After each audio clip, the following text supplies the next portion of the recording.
Hi everybody, it's Mike here from Two Dads. Welcome back again for another episode of our COVID-19 support sessions.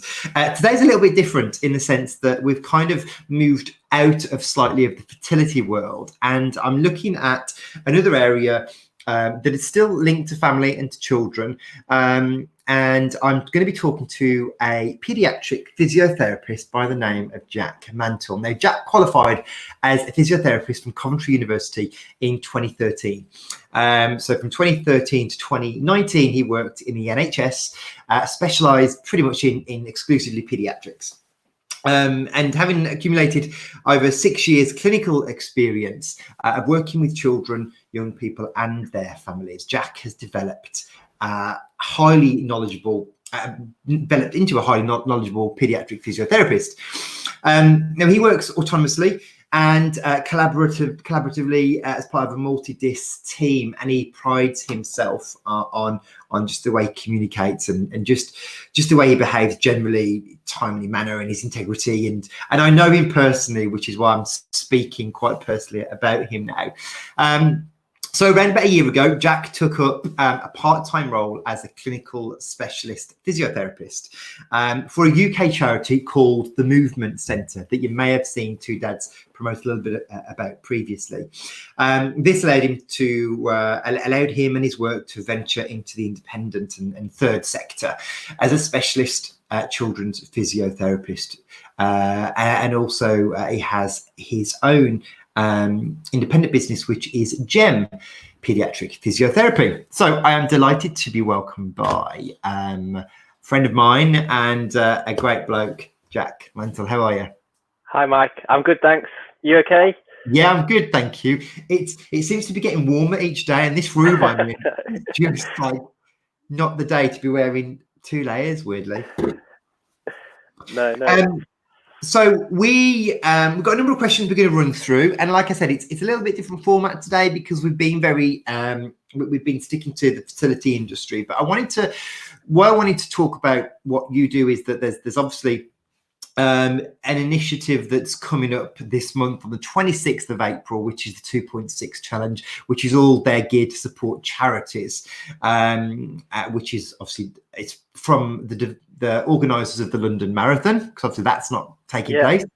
And as you well know, the Movement Centre are involved in that, being one of the UK charities that would love to benefit from this. So one of the reasons why I want to tie the two in together, and also the fact that you're working with children as well, and vulnerable kids sometimes.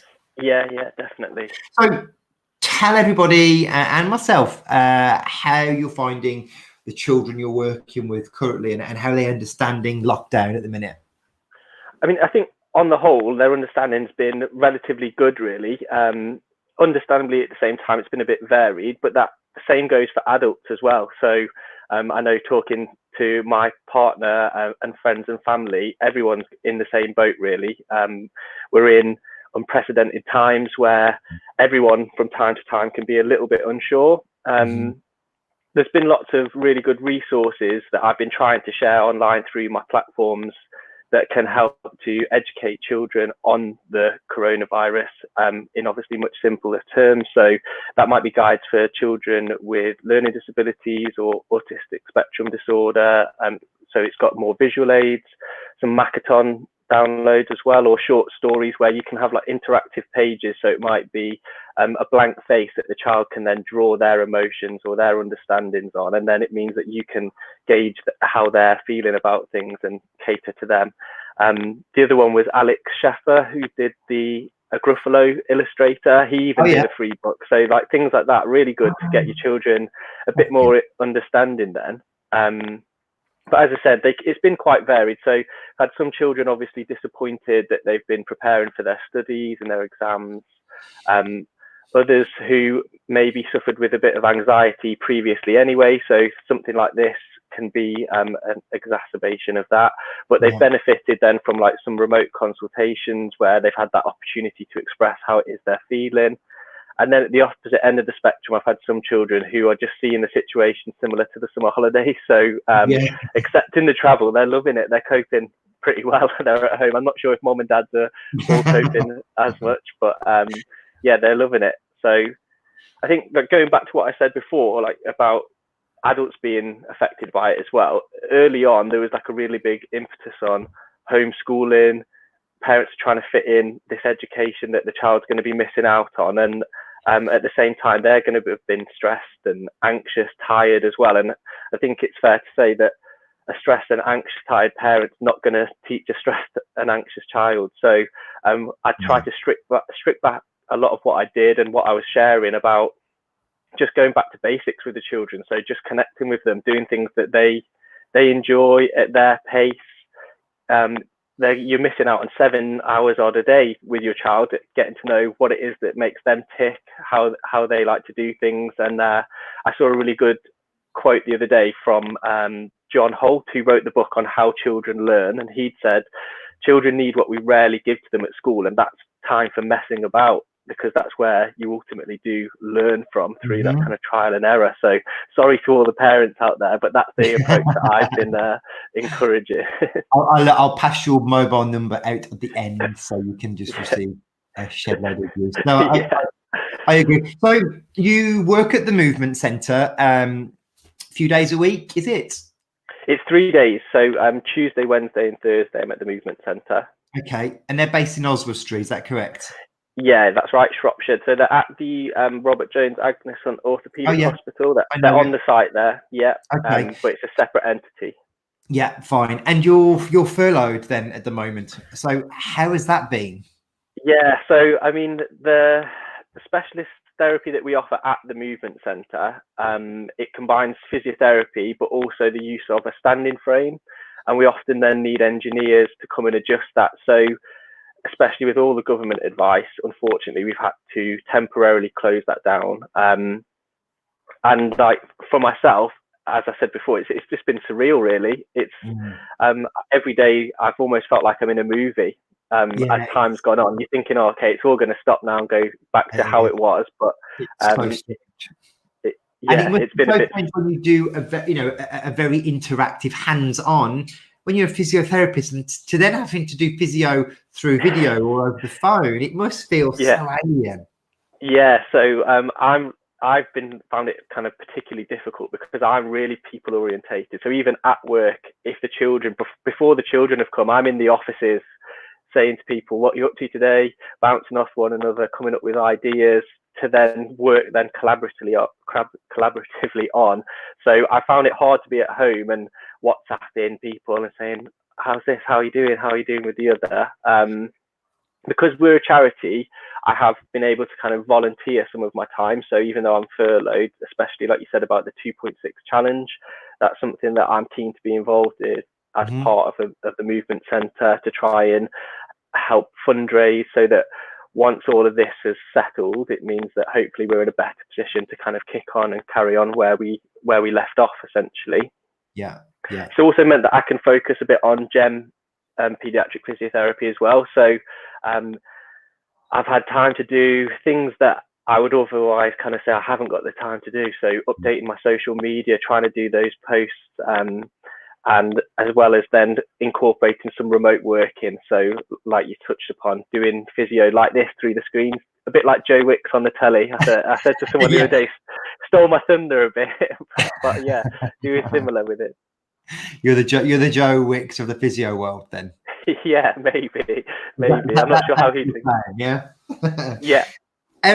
So you've obviously mentioned, you've touched on some of the children that you support, and I guess some of the conditions or disabilities that they may have. So talk to us about some of those kids and how people can get in touch with you if they do need a private physiotherapist, or if their care package needs someone like you. How do they get in touch with you?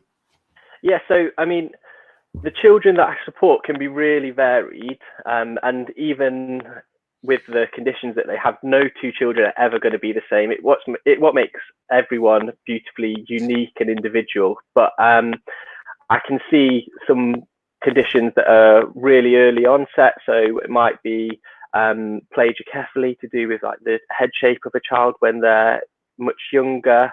I've seen some, well, in my old job especially, I used to work a lot with the Erbs palsies, and that's the youngest child I've ever seen being like 6 days old, so really little. And in that kind of environment, you're giving lots of advice to parents, things about how to handle and position, but then also your developmental delays, your Down syndrome, cerebral palsy, lots of neuromuscular conditions, as well as just musculoskeletal conditions. So there's a real plethora of things that I can see, and getting in touch with me via my website, through some of the social media platforms that I've got, is perfectly fine. And in this environment, I'm happy to just give out a little bit of advice if necessary, just to kind of tide people over. But then I hopefully fit in nicely as part of that multidisciplinary team, even combining with the NHS, because I love what the NHS, what it stands for. I'm really proud of my time there, and I don't see myself as anything different, just an adjunct to that family, hopefully, to help make that child's outcomes as good as they can be. Amazing. And I'll put all of your links in obviously the comments below, so everyone can click on those. So best piece of advice that you've ever been given so far? It's tricky. I mean, I get lots of advice, and I pick up things, especially from the children. I think sometimes their mindset and how they're not bogged down by the things that we all have to deal with. So they can be really optimistic, which is great on a daily basis. The best bit of advice I've had would be, and I do often give it to other people, especially in a physio career, you're always learning. So two different physios could get to the same end goal, but using lots of different methods. So when you are learning and developing as a physio, I would say absorb what's useful from your colleagues and those people around you. Disregard what you don't feel is useful, but then always add to that what's specifically your own. So your own bit of essence, what makes you you. And that's something that I'm especially trying to put into practice now with JEM Pediatric Physio, all the things that I've learned over the years, the positive stuff, and then combining with that my approach and the way that I am and interact with the children and family. So hopefully they get the best outcome possible. Amazing. I love that. Nice one. Thank you. You're welcome. So we've got 3 minutes left. So let's talk about any particular parents that are struggling with their child's physiotherapy at the moment, trying to keep up with it. I'm sure there's 101 things to do at home, but then also to be doing their physio as well. What would you advise? How do they keep onto that schedule? Yeah, I mean, well, so in prepping for this interview, I kind of come up with a couple of bits of tips at the end, but they tie in really nicely with this question. So first thing that I would say is be creative. So think outside the box. I love a quote. So I found some earlier, like even Albert Einstein said, creativity is intelligence having fun. And that's essentially what pediatric physiotherapy is. So I'm forever disguising physiotherapy as games. In my old role in Coventry, when I'd have new students come, we'd be a little bit mean and give them a beanbag on their first session and say, can you do the entire session with a beanbag? And you'd see the panic in their face. But by the end of their placement with us, having learnt techniques, we'd repeat the exercise, and they'd be able to do it with ease, because you can come up with so many different activities, especially when you get your head into the mindset of a child as well. So they've got such amazing imaginations that if you can tap into, that's great. My second bit of advice would be little and often. So don't be too regimented with, this is your time for physio, it's got to be the set time every day for a set duration. You can do things little and often, and you're going to see the same benefit, and it's going to keep them a little bit more engaged. And if you tie that into being creative, think of your daily routine. So when you wake up in the morning, can you build it into that routine without the child even knowing? So when you're putting on your socks, you're going to have a bit of a stretch down, and you could do some good toes and naughty toes at the same time. When you're putting on your trousers or your pants, you might want to do a bit of a bridge on the bed so that they're using their muscles and glutes to try and strengthen at the same time as just putting on their clothing. Brushing their teeth, if they've got a little stool, they could do a sit to stand to rinse into the sink. And throughout the day, you're fitting in physio without them even knowing, and it doesn't have to always be that kind of. And then the last bit of advice would be focus on what your child can do and not what they can't do. Obviously, we've still got goals that we're working towards, but in my line of work, I find that families are always very fixated on big milestones. So that might be walking, for example, and some of the children, that might not be the most realistic goal. But sometimes I'll work with children that are quite profoundly disabled, and we'll work on fine motor skills, and that it then gives them such independence so that they can control their own electric wheelchair, and through that they get the same activities that they may have got through walking, but that's not necessarily realistic for them. So I know there's lots of campaigns out there about disability, but focusing on the ability part, and that's what I'd say, focus on what they can do and really hone in on that and make them the best that they can at that, rather than looking at what other people can do or want to do and trying to copy them. Just be your own person. Love it.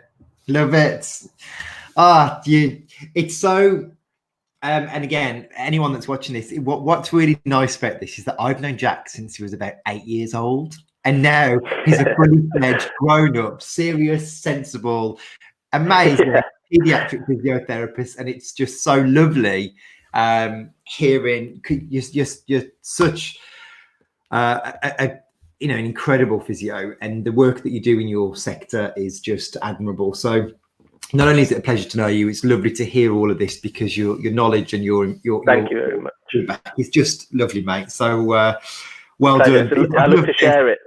No, you do, and so you should, because you're good at what you do and you're passionate at what you do, and I love it. And I think they're the future, aren't they? So you gotta help. I love my job because every day I'm making that child's life better, and one day they're gonna kind of contribute back. So why not give them the best shot that they can get? Really, man, my heart. Yeah. Jack, it's been a pleasure. Thank you so much for being involved in this. I'll put all the comments below in terms of how people can get hold of you. I'm sure there'll be people wanting to get in touch, but thanks ever so much. Take care, mate. Thank you. Bye bye.